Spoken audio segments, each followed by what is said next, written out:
Bonsoir. Ce soir, c'est Mamie qui raconte. L'histoire de la sorcière et le vendeur de sapins. Il était une fois un vendeur de sapins de Noël qui était un peu magicien. Chez lui, on n'achetait pas d'arbres en pot. Les gens repartaient de sa boutique avec une graine à planter chez eux. Et le lendemain, un magnifique sapin avait poussé dans leur salon. Un jour, une sorcière se rendit au magasin pour acheter son sapin de Noël. Il y avait la queue.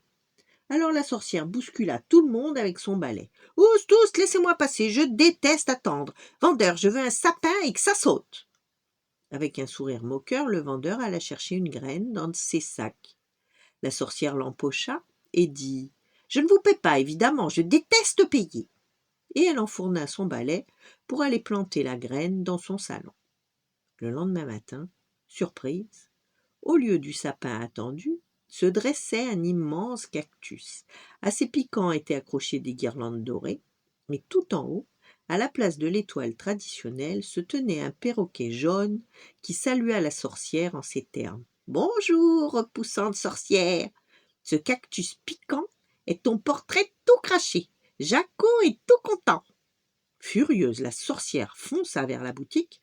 De nouveau, elle bouscula toute la queue, pinça la joue des enfants au passage et se planta devant le vendeur en disant d'une voix aigre : « Je déteste les farceurs.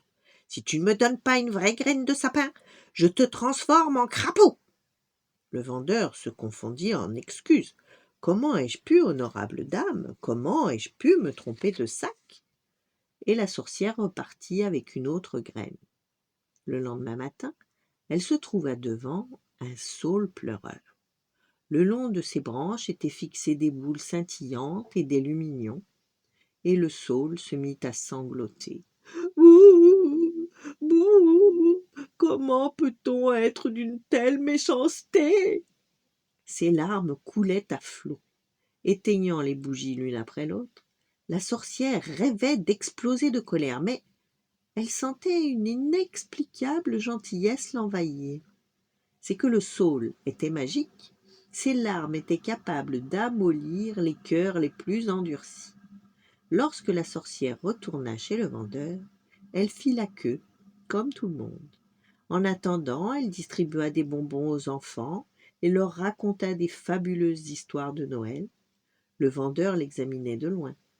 Lorsque vint son tour, il lui fit un grand sourire. « Bonjour, madame. J'ai pour vous une graine dont vous serez contente. » La sorcière le remercia avec une exquise politesse, sans oublier de le payer.